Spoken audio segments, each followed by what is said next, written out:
Okay, so what I will do now is just talk about a few more general principles. This is going to be much shorter. The main thing has already been touched upon. Just a few more little things that I personally like to keep in mind as far as the Vinaya is concerned, in terms of general principles of the Vinaya. เบื้องต้นท่านอยากจะยกเกี่ยวกับหลักการทั่วๆไปเกี่ยวกับพระวินัยก่อนที่จะลงไปในรายละเอียดซึ่งเป็นตัวอย่างบางข้อ Yeah, and one of those principles when I was a young monk, I remember I thought I was going to become an expert on the Vinaya. I was going to know everything about the Vinaya. And the more you kind of dig into the Vinaya, the more you try to understand everything, the less you feel you know. Yeah. So the more you think you're going to find out, the less you feel you know. And this is kind of one of the problems of the Vinaya. You soon recognize that actually it is endless. And that's why I was joking before about, we have kind of authored the Kankavitarani before in a past life. And that's why we're still here. So if we focus too much on the Vinaya, we're going to be here in the next life as well, still focusing on the Vinaya. ก็ท่านก็บอกว่าในส่วนของพระวินัยเนี่ยคือเนื่องจากว่าสมัยที่ท่านเป็นพระที่ยังหนุ่มๆอยู่เนี่ยท่านก็ศึกษาพระวินัยแล้วก็เอาไปสู่การปฏิบัติยิ่งศึกษายิ่งปฏิบัติยิ่งไม่รู้อะไรยังไม่รู้อะไรอีกเยอะเลยแล้วจนกระทั่งท่านก็เลยจะอย่างมาสงสัยเป็นเพราะว่าเราเนี่ยยังศึกษากังขาอะไรนะจ๊ะกังขาวิตรณีเนี่ยยังไม่เสร็จในชาติก่อนๆนู้นชาตินี้เราก็เลยต้องมาศึกษาใหม่So for me, I must admit, I find the Dhamma is what is really interesting. When I read the suttas, I feel that is very inspiring. I feel kind of want to practice. When I read the Vinaya, I read about all these dodgy monks and some dodgy nuns as well who did all kind of bad things. Yeah, these are the origin stories behind the rules. And when you read about those things, you don't really feel inspired in the same way. The Vinaya doesn't really inspire. It's the Dhamma that inspires people, in my opinion.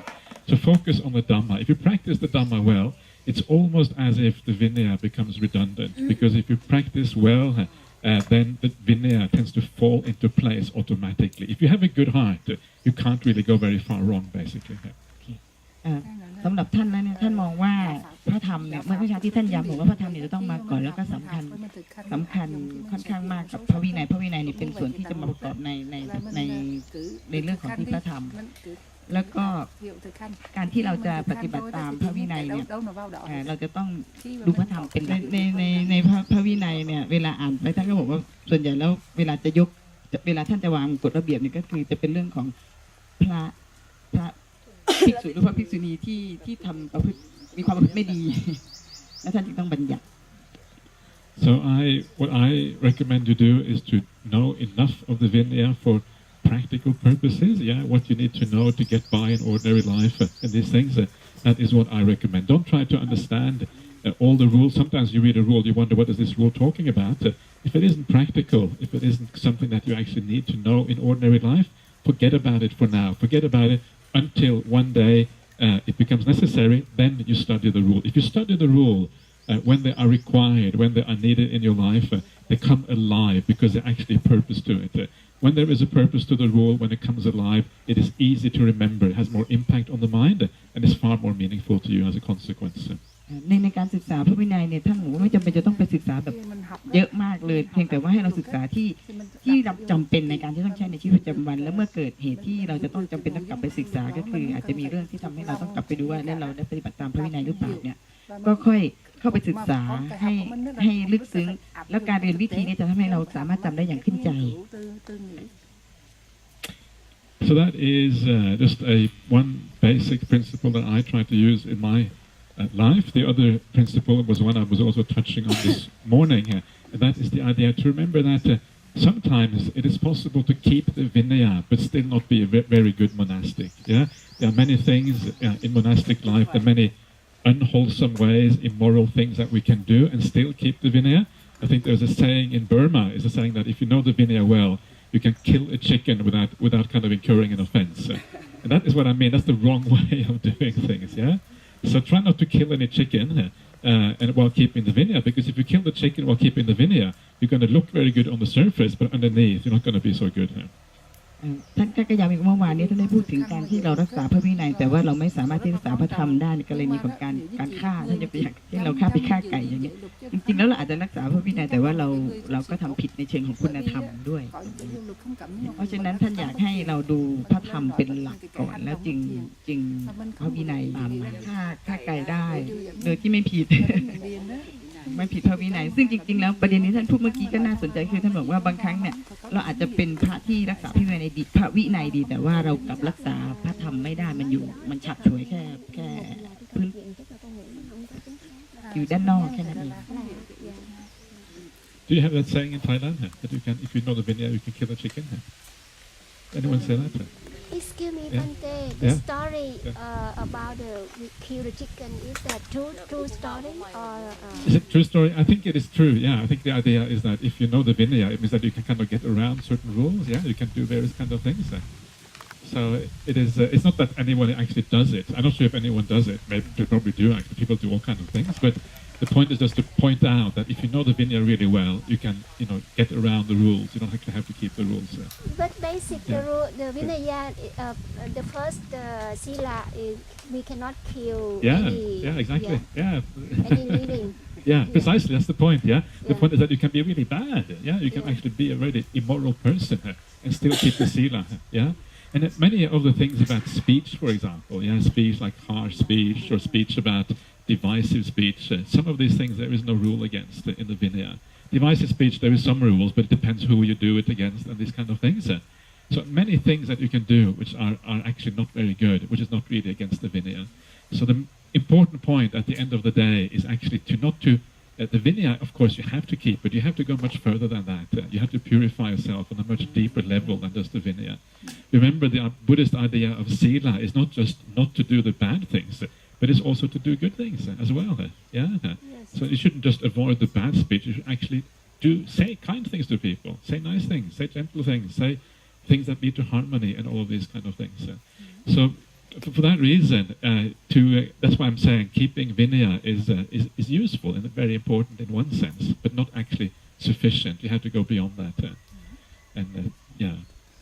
ก็ประเด็นของท่านคือว่าการรักษาพระวินัยเนี่ยก็เป็นสิ่งซึ่งจำเป็นแต่ว่าเราควรจะไปไกลกว่าการที่จะรักษาเฉพาะพระวินัยเพราะว่าบางครั้งเนี่ยเรารักษาพระวินัยแต่เรายังคงทำผิดศีลข้อต้นๆเช่นไปฆ่าสัตว์หรือว่าไปโกหกหรือว่าพูดสิ่งที่ไม่ดีอันนี้ก็เป็นสิ่งซึ่งเหมือนจะเป็นคุณธรรมเบื้องต้นแต่เรายังทำไม่ได้แต่เราไปรักษาพระวินัยเอาไว้ And this is one of those issues, especially when it comes to the small rules of the Vinaya. If you look at a lot of the small rules, they were occasioned by the householders. The householders were saying, "Oh, these monastics, they're acting just like lay people." Have you seen that in the rules? Yeah, they always say, "Oh, they're just like householders, indulging in sensual pleasures." Yeah, this is what you see again and again and again. This is the background story for many of these rules. So when you remember that the general principle as a monastic, you're supposed to be different from lay people. You're supposed to not to live in luxury. You're not supposed to indulge in sensual pleasures and all of these kind of things. And I think following that as a general principle is far more important than actually following all the minute rules and then not actually following the principle as it stands.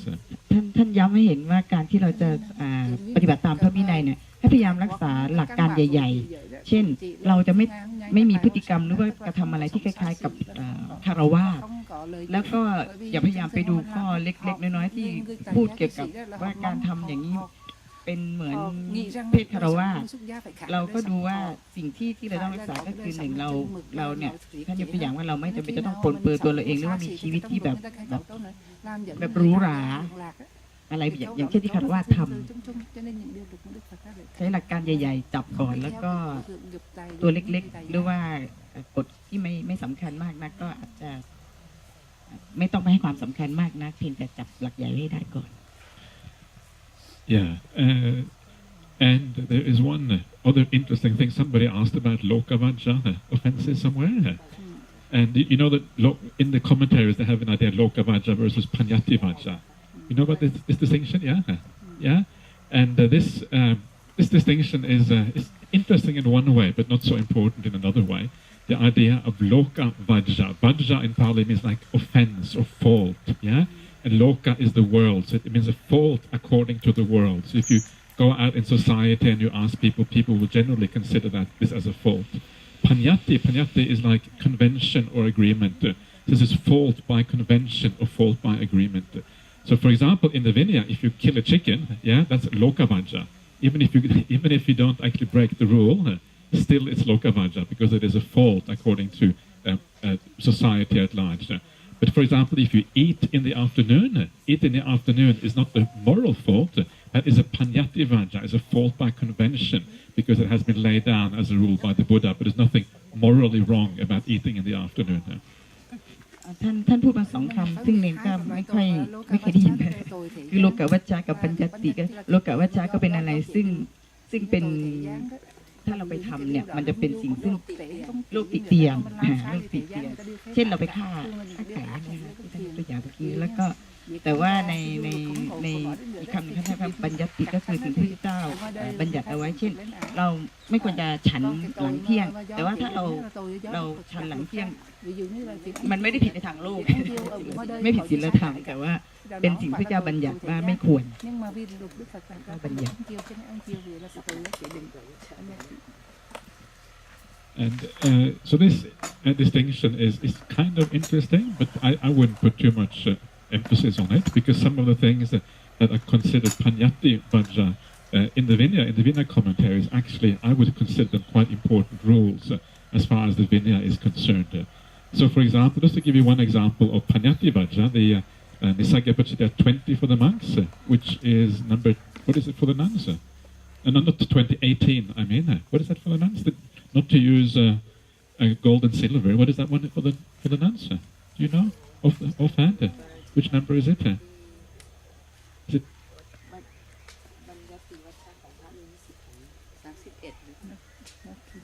Not sure. It doesn't matter.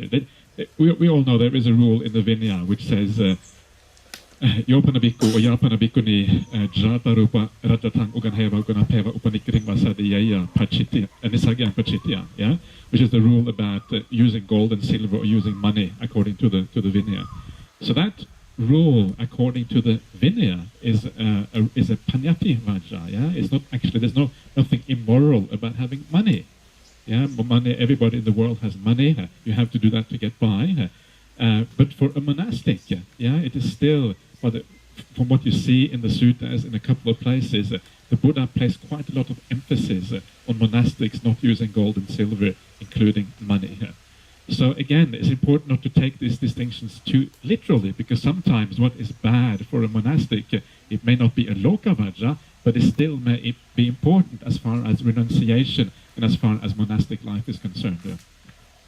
ประเด็นที่ท่านกล่าวถึงก็คือในเรื่องของท่านกล่าวว่าสำหรับภิกษุนี่มีบัญญัติว่าใช้อยู่20 ข้อสำหรับภิกษุณีท่านไม่แน่ใจว่ามีกี่ข้อแต่มีอยู่ข้อหนึ่งก็คือเรื่องของเห็นพี่ประมาณ20เรื่องของการใช้การจับเงินหรือทองหรือว่าการใช้เงินเนี่ยจริงๆแล้วมันก็ไม่ได้ผิดอะไรทางศีลธรรมแต่ว่าในเมื่อเรามีเพศเป็นบรรพชิตแล้วเนี่ยเป็นข้อบัญญัติซึ่งเราก็ควรจะปฏิบัติ Venerable, so what we going to do in this contemporary world that we need to use the money? Okay, what are you going to use to do that? I recommend people to. This was the argument that we were taught when we came to Australia. You have to use money in Australia because Australia cannot exist without money. Yeah. So they decided, well, let's try first of all to live without money and see what happens. Some monasteries in Thailand too, they still do that. They actually live without using money as such. And for us, it has been quite okay to live without using money. Either we don't have any personal bank accounts, we don't have any ownership of money, nor do we actually use money in daily life. So often it is a matter of setting things up in such a way that you follow the rules. According to the rules, the Mendaka allowance and all of these kind of things. And if you use the Mendaka allowance in the right way, then usually, in my experience anyway, it is possible to do this without actually using money directly. You got somebody to handle it for you, right? What you do is you have like a steward, yeah, like what is allowed in the Vinaya, a steward, which is called the Mendaka allowance. So you have somebody who keeps the money on behalf of the monastics.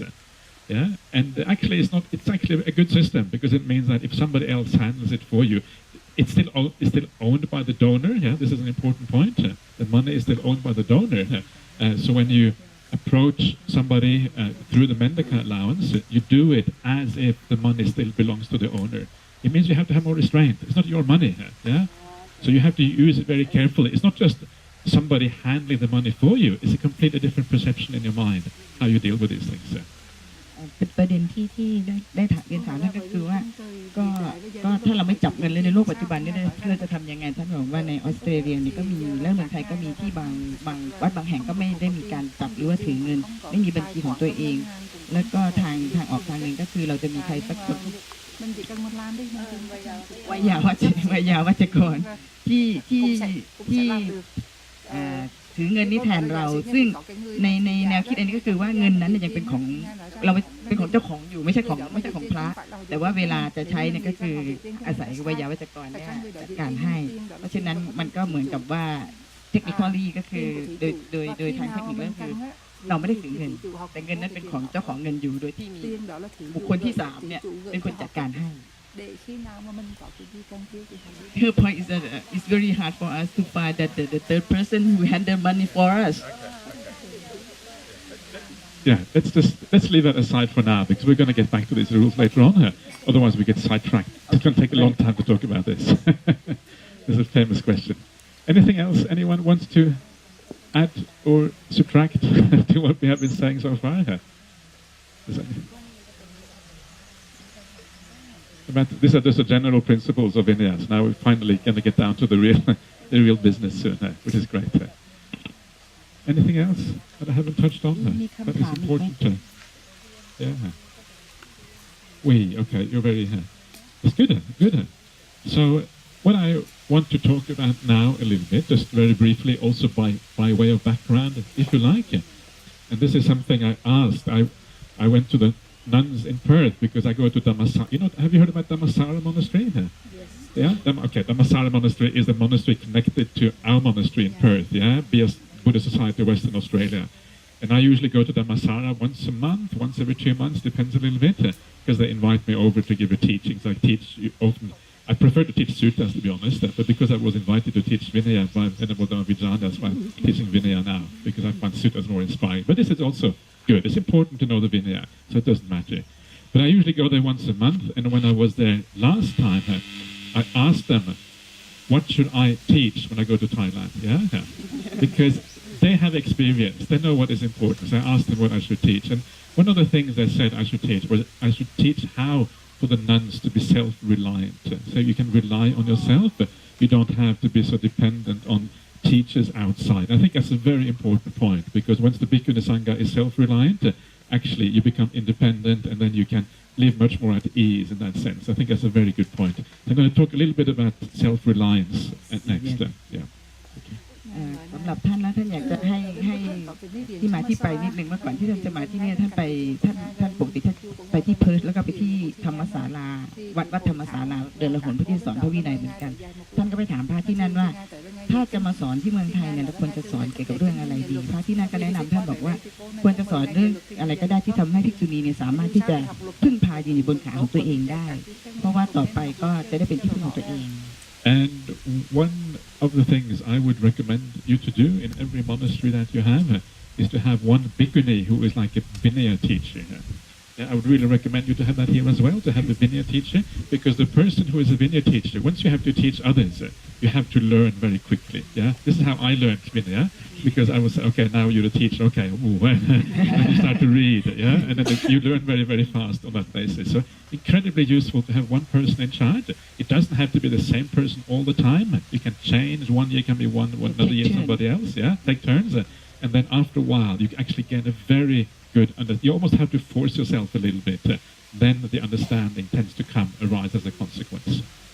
สิ่งที่ท่านอยากจะแนะนำก็คือว่าในแต่ละวัดเนี่ยของเราเนี่ยอยากจะให้ภิกษุณีสัก1 รูปเนี่ยหรือว่าหลายรูปก็ได้ที่เปลี่ยนโอกาสกันที่จะมาศึกษาพระวินัยเพราะว่าวิธีนี้จะเป็นผู้สอนพอสอนกันไปสอนกันมาแล้วสิ่งที่เราจะได้ก็คือเราจะมีความรู้แตกต่างในเรื่องนั้นมากขึ้นเพราะว่าปกติแล้วผู้สอนจะต้องไปทำการค้นคว้าทำความเข้าใจก่อนที่จะมาสอนไม่จำเป็นต้องไปชี้ว่ารูปนี้พระวินัยแล้วก็เหมาให้รูปนี้ตลอดเลยก็เปลี่ยนหมุนเวียนกันไปที่จะมาสอน So that is, I think, the first principle I would recommend to you. Another thing is, of course, to discuss among each other. Very often you find that when you discuss with other bhikkhunis who have a lot of experience, you also learn kind of among each other. And then all of bhikkhunis grow as a consequence because you learn among each other. And there are some bhikkhunis that I know who actually are quite experienced with Vinaya. I was surprised because you remember, Loka-Vajja, you spoke to Ajahn Loka and asked about, and she kind of referred her to me. I don't know why she referred to me because she also is very knowledgeable. Yeah, she has a lot of understanding about Vinaya issues. So if I next time tell her you don't want to talk to me, you want to talk to her, yeah, instead, and then she can, because then you kind of build up that in-house expertise among the bhikkhunis instead of going outside to someone kind of who doesn't really know much about Bhikkhuni Vinaya anyway. Yeah. But she said in those issues she wasn't sure. She wasn't sure. Okay. What issues was that again? That was It was about going to court. Uh-huh. The first one about the Sikhamana, Yeah. disrobing.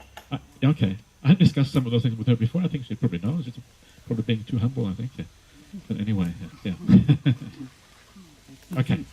ที่ท่านแนะนำไว้ก็คือว่าอีกวิธีการหนึ่งก็คือเราสามารถที่จะพูดคุยแลกเปลี่ยนประสบการณ์กับพระภิกษุณีซึ่งมีประสบการณ์สูงในเรื่องเกี่ยวกับพระวินัยเพราะจะเป็นการเรียนรู้และก็แลกเปลี่ยนกันตรงนี้ก็จะเป็นเหมือนแค่ทางลัดที่จะทำให้เราสามารถที่จะเข้าใจพระวินัยมากขึ้นแล้วก็เติบโตขึ้นไปด้วยกันและท่านก็บอกว่าท่านประหลาดใจมากที่ทราบว่าหลวงพี่วิชานีเนี่ยติดต่อท่านธรรมะตถาโลกาขออภัยจำชื่อไม่ค่อยได้ซึ่งท่านก็เป็นผู้ที่มีความรู้ในเรื่องพระวินัยมากแต่ท่านก็แปลกใจว่าทำไมต้องแนะนำไปที่ท่านอาจารย์ภูมิลีท่านบอกว่าท่านไม่ค่อยแน่ใจในเรื่องของสิกขมนากับเรื่องของการลาสิกขาดิสโร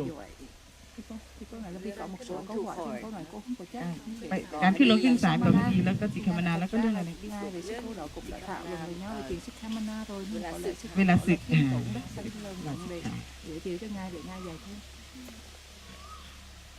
So that is, and also there are many others as well. Bhikkhunis who are very experienced. We have, people like Loka-Vajja. Have you got a little experience with Vinaya things, Venerable? Yes, I studied at the university. Okay, so you're also kind of one of those resource people, yeah. So contact also people like Venerable Loka-Vajja because she would know many things about the Vinaya as well. And then there are people like Venerable Dhammananda, yeah, your teacher. She's obviously very, very well known. She knows a lot about Vinaya. She has translated the 6 Vinayas from the different schools and done a comparative study and all of this. So she also has a lot of knowledge. There are other nuns as well. Some of the nuns at the Masara monastery are getting quite good at Vinaya studies. They're starting to teach, among each other. There is another nun called Venerable Dhammadina. She was a scholar before. Do you know Venerable Dhammadina? No? She was a scholar in Europe before she became a bhikkhuni. Now she's a bhikkhuni, but she was a university scholar. She wrote these really impossible to understand papers. Also, she's very, very clever and very, very, obviously very intelligent. And another one, she's also a very good resource person, yeah? So all of these, if you want to start to look around, actually there is a lot of knowledge already within the Bhikkhuni Sangha, if you look at it internationally, so please use that knowledge and understanding. I'm sure there's also some of the nuns at Siddharthas at Amaravati and in the UK as well who probably have a lot of understanding. I don't really know too much about what's happening over there, to be honest, but I assume so. So that's another possibility for you to deal with. Although because they don't keep the Bhikkhuni Vinaya, it's going to be slightly different, but they may have enough knowledge still. สำหรับท่านพระอาจารย์ท่านก็แนะนำว่าจริงๆแล้วเนี่ยในภิกษุณีด้วยกันเนี่ยก็มีหลายท่านที่มีความรู้เกี่ยวกับพระวินัยดีเช่นท่านดร.หลิวฟับแล้วก็ท่านธรรมนันทาท่านก็เขียนหนังสือเกี่ยวกับพระวินัยแล้วก็ทำการศึกษาเปรียบเทียบไว้6นิกายแล้วก็ท่านธรรมทินาซึ่งปัจจุบันอยู่ในยุโรปแล้วก็ศีลมาตาแล้วก็มีธรรมวดีธรรมทินาคือถ้าเราสามารถที่จะหาผู้ซึ่งมีความรู้ทางพระวินัยจากหลายๆชาติเนี่ยแล้วก็มารวมตัวกันแล้วก็มาช่วยกันดูในส่วนนี้ก็จะเป็นประโยชน์มาก Siddhartha, yeah, Dara, the carrier of morality, the one who carries morality. And then, of course, there is Ayasantini. You know Ayasantini? Yeah, from Indonesia. She's very senior. Nana, she must be about 14 basa or something as a bhikkhuni. 18, well, much more than 14. 18, sorry. Okay, so very senior as well. So these are some of the most senior nuns in Bhikkhuni Sangha. Sri Lanka, I don't know too much about Sri Lanka. Okay, so then apart from that, of course, it is useful to know also what are the kind of the resource materials to use, yeah? And one of the things that if you want to get direct access to the canon, if you want to be able to read, the Pali Suttas in translation, all of this, one of the best things to use these days is the website called suttacentral.net. Yeah, Sutta Central, yeah, okay. So, you should sit here instead of me, yeah? That'd be much better. I visited that website once. Yes, yeah. So it's actually it's a very nice website. It has all the Pali Suttas, all the Pali Vinaya that exists in all the various languages. You find it in Pali, English, Vietnamese, Thai, yeah, almost anything you want. And everything is basically there, available for people to use. And some of the most modern translations are there as well. As far as the Vinaya are concerned, you find basically my translation is up there. Everything hasn't been uploaded yet, but I have already translated the whole Bhikkhuni Vinaya. It's just a matter of getting it up onto the website. So we'll come there fairly shortly. You find the suttas and you find all available languages also is there, which is it's a very good resource, I think, and it's improving all the time.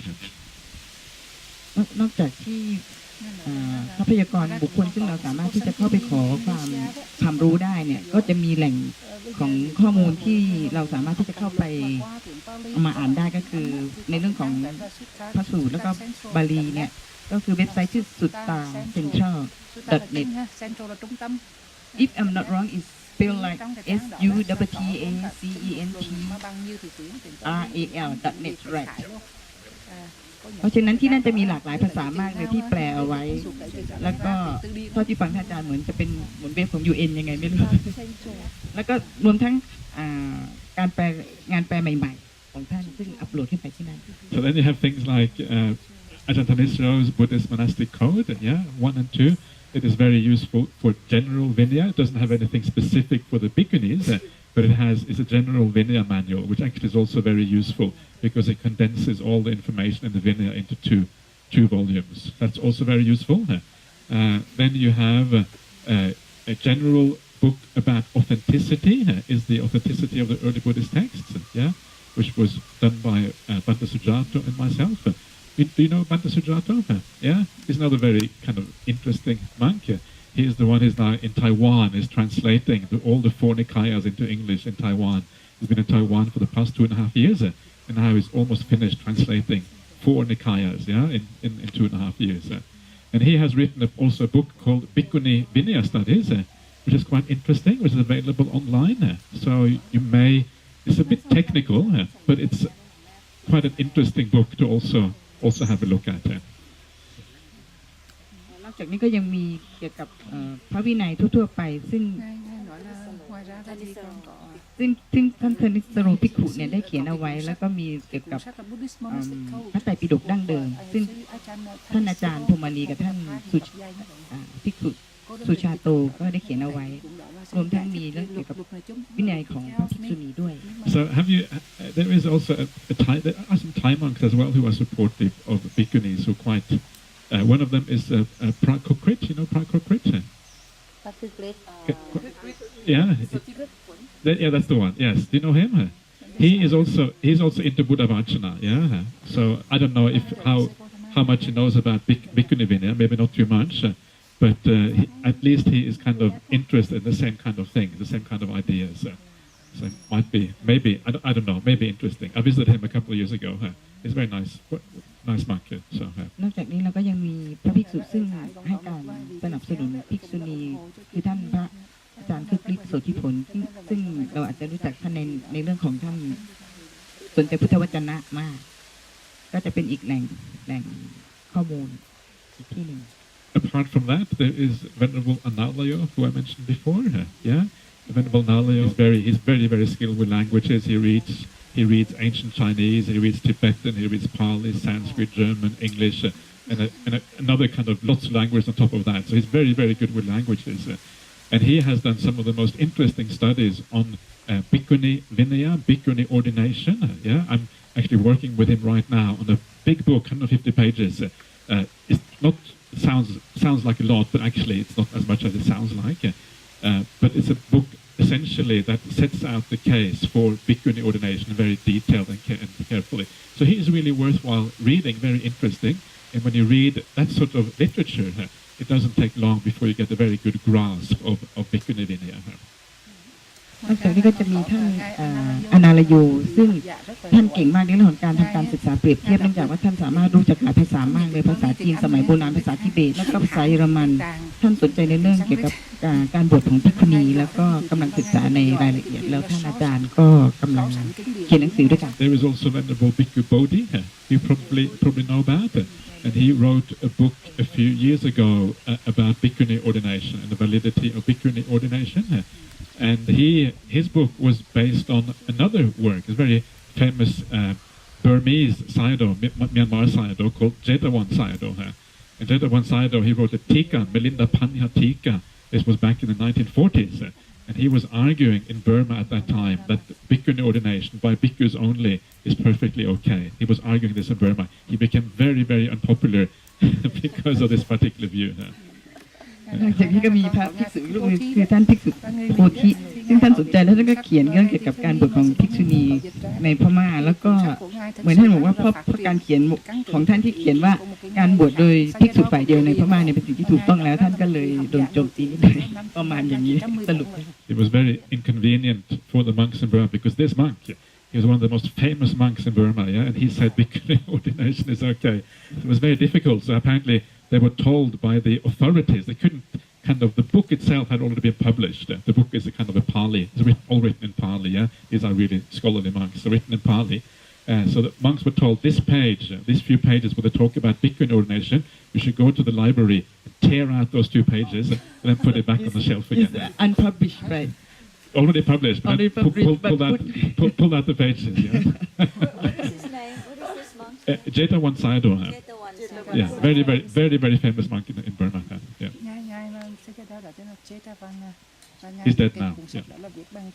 ชื่อเชตวันไซดอลซึ่งผู้เขียนเลยผู้เขียนแล้วไซดอลแล้วก็ปัญหาก็คือว่าพาดเกี่ยวกับภิกษุณีอยู่ในห้องสมุดเขาก็จะดึงหน้าเราไป It's in the Melinda Paññati-Vajja. That's where it's found.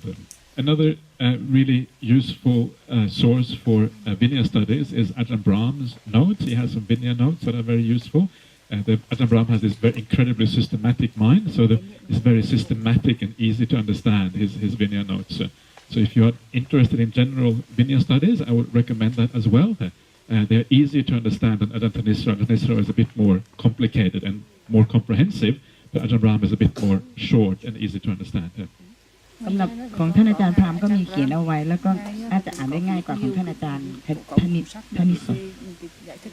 นิสโร Who else do we have? We have a monk called Venerable Nyanatusita. Have you heard about Venerable Nyanatusita before? Venerable Nyanatusita. Yeah, you know, but Germany or Italy. He is from Holland, Netherlands, but he is the president of the Buddhist Publication Society in Sri Lanka. Yeah, he's another very. I know him quite well. And he has published a book called An Analysis of the Bhikkhu Patimokkha. Yeah, where he takes every rule and he takes every word and he analyzes every word in the whole Bhikkhu Patimokkha. So if you want to go into details and you want to understand, that's another interesting thing. All of these books that I mentioned, by the way, are online. And if they're not online, you can welcome to contact me and I will send through a PDF or whatever for you here. พระภิกษุรูปหนึ่งชื่อยานะตุสิตาท่านเขียนหนังสือเกี่ยวกับการวิเคราะห์ภิกขุปฏิโมกข์แล้วก็สามารถที่จะหาได้ที่ไปดาวน์โหลดได้ออนไลน์ถ้าไม่ได้ก็ท่านบอกว่าให้ติดต่อ There are also some other people. I don't really want to mention the names. I'm not sure if they want to be heard about in this way. So I have to kind of contact them first to make sure that they are okay. But apart from monastics, there are also some lay scholars who are very useful to remember. There is a couple of German women who are very famous scholars of Vinaya studies. One of them is called Petra Kiefer-Pultz, a German scholar, another one called Ute Husken, and these are 2 quite well-known scholars, academic scholars of Vinaya. This is all English. Yeah, I'm not really an expert in Vinaya studies in Thai language or other Southeast Asian languages. That's why I'm always referring to English literature in this. And so it's a bit kind of unbalanced, but unfortunately that's all I know about. That's what I have to talk about. แล้วก็มีนักวิชาการซึ่งเป็นชาวเยอรมันซึ่งก็ยังไม่เปิดเผยชื่อก็เป็นผู้ที่เขียนกับพระวินัยและก็เชี่ยวชาญในส่วนนี้ And the very last couple of people is a Pachau who I mentioned before, and he is the one who did the comparative study of the Bhikkhu Patimokkha, which is also interesting for Bhikkhunis because so many rules in common. Yeah, so it's still interesting. So Pachau book is interesting, and there's another book by an Austrian scholar called Erich Frauwallner, called The Earliest Vinaya and the Beginnings of Buddhist Literature. Frauwallner, Frauwallner,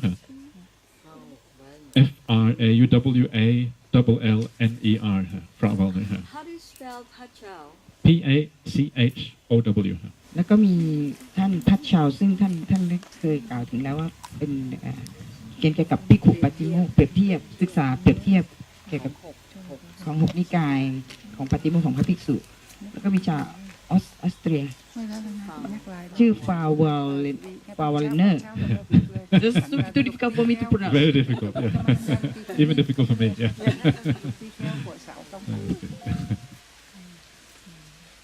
Okay, so these are some of the resources that you can find, yeah, and some of the things that you may want to have a look at. Some of you may not be interested, some of you may find this interesting, so it really depends on your I guess, scholarly interest and all of these kind of issues, how far you want to go down that road. But at least there you have some ideas about what is available, which can already be very useful. ทั้งหมดที่ท่านกล่าวมาก็เป็นแหล่งข้อมูลซึ่งเราสามารถจะเข้าไปศึกษาแล้วก็ค้นคว้ามาได้ก็ขึ้นอยู่กับว่าเราสนใจในประเด็นไหน And in the end, when it comes to your study of the Vinaya and when it comes to your practice, you are going to have to answer any criticism. Yeah, you're going to have to defend yourself. So it's important that you feel confident about these things. When you feel confident and you do things from confidence, then you are able to defend yourself. You're able to do things in the right way. So don't, just because these are just my ideas. Yeah. So don't listen too much to other people. Listen enough to learn from here and there, and then come down and then decide for yourself what is the way you want to do things. And when you feel confident about it, not too confused. Yeah, if you're confused, not so good. When you feel confident, then you can move on, and you feel good about what you're doing. ก็สำหรับการศึกษาพระวินัยแล้วเนี่ยมันจะมักจะมีคำถามเมื่อไปสู่การปฏิบัติแล้วเราจะสามารถที่จะป้องกันตัวเราเองได้ยังไงถ้าสมมติเรามีเหตุผลและมีความมั่นใจในสิ่งที่เราอธิบายได้ถึงการปฏิบัติของเราเนี่ยเราก็สามารถที่จะทำให้คนอื่นเข้าใจได้ว่าสิ่งที่เราทำเนี่ยมันมีเหตุผล Well, if we have to follow the rules, in some rules, it depends more important on our intention, cetana, or why we do this way. Right? Yes. No, it's true. It's very true. Take an example, right? If you are, for example, killing a plant, yeah. If you kind of grab the plant by accident, you're walking down the road, you stumble, you grab onto a plant, and then you pull out the plant by accident. There's no intention, there's no offense against the rule. So Chaitanya is a very important part of the rules. Not always, but most of the time it's very important. Yeah. So, yes, thank you. หลวงพี่ปุณศิริก็พูดว่าในเรื่องของการปฏิบัติตามพระวินัยเนี่ยจริงๆเราก็ต้องดูที่เจตนาด้วยใช่ไหมท่านบอกว่าใช่เพราะว่าเช่นกรณีที่เราสมมติเราเดินไปแล้วเราไปดึงพืชขึ้นมาโดยไม่ได้ตั้งใจเนี่ยก็ไม่ได้ไปผิดพระวินัย You might first have a lot of vegetables like string beans, some eggplants. The string beans, the more you pick up, the more they come out. And also the watercress. The more you pick up, the more it come out. And all of those, we don't do anything for ourselves. We give to the donor in the morning. So many donors, they offer us when we go to Winterbat. So are those defense or wrongdoing? So you basically pull out the plant, is that what you're saying? Yeah. You cut the plant? Pick up some of the tip of the... You pluck the thing, is it? Okay. The more you pluck, the more they come out. The more they come out, okay, yeah. I think traditionally it would be considered an offense to do that. It would be considered, when you pluck something off a plant, normally it would be considered an offense. But what is interesting about these particular offenses is that these are Paññati-Vajja, not Loka-Vajja offenses. Yeah, so when you look at the offense of killing a plant, the reason why the Buddha laid down that rule, you know the story behind that? Yeah, the story is that according to the story, this Devata was living in a tree here. Yeah, and then the monk cuts down the tree, and the Devata gets very angry with the monk. I was living in this tree, why are you cutting down my tree here? It's really unfair. Yeah, it's living in the tree, kind of destroying the home of the Devata. It's really bad. So then the Devata says, I want to kill this monk. Yeah. So then she decides, I think it's a female Devata, she has a child or whatever. She decides, okay, I'm not going to kill this monk. And then she goes to the Buddha, and she complains to the Buddha. I don't know if this is a true story. I don't know if these things actually happen, but that's the story anyway.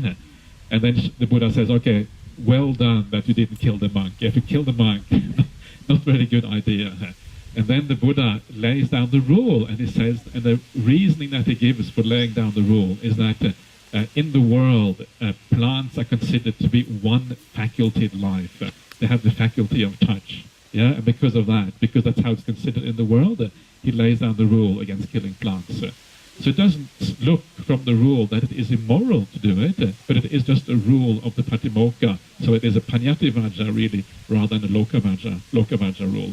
But it still is an offense against the Patimokkha. สำหรับประเด็นของท่านปุญญปัญญาก็คือว่า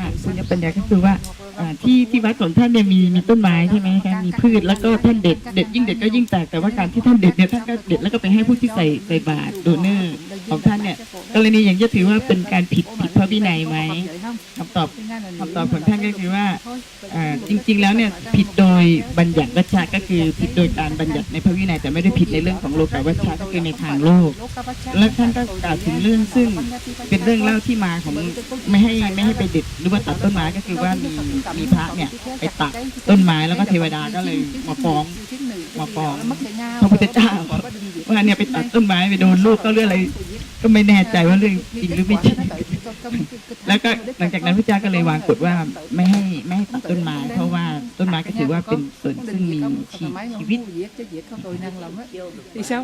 มีวิญญาณเทวดามาฟ้อง So I think that I would recommend people to, if possible, to try to keep all the parts of the Vinaya if it is the word of the Buddha. And I think in this case, this kind of rule exists across all the schools. It exists everywhere. It's like one of those. It is actually it's a very common rule across everywhere. So I would recommend people to try to keep it if they can, but it's not a big problem if you don't keep it. It's not a major rule. It's a fairly minor issue. So in the end, it's up to you. You have to decide whether this is matters for you or not. But if possible, I would recommend to keep this kind of rule. ท่านก็แนะนำว่าจริงๆแล้วเนี่ยกฎเรื่องไม่ให้ตัดต้นไม้เนี่ยเป็นเรื่องที่เหมือนกันในทุกนิกายเลยแล้วก็ถามว่ามันเป็นปัญหาใหญ่ไหมถ้ามันไม่ใช่ปัญหาใหญ่แล้วเรามีเหตุผลในบางครั้งเนี่ยเราก็อาจจะไม่ได้รักษากฎนั้นไว้ก็ได้แต่ถ้าไม่มีเหตุอะไรเลยก็คืออยากจะแนะนำว่าให้รักษาพระวินัยอันนี้ไว้ She has one question. Yeah. Okay.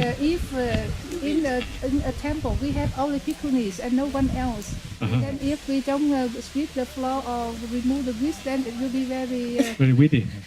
Very weedy. Okay. unclean. So what to do? Okay. Only bhikkhunis, no one else around. Okay. One or two stay together one place. Okay. So no one to help. How to do? No one to help. Well, if no one to help, then you have to leave the weeds. Yeah. It becomes nice and weedy. I mean, somebody comes by and they say, "Wow, they have compassion on you. There's so many weeds. Maybe they will help you out." Yeah, maybe. I don't know. Just guessing.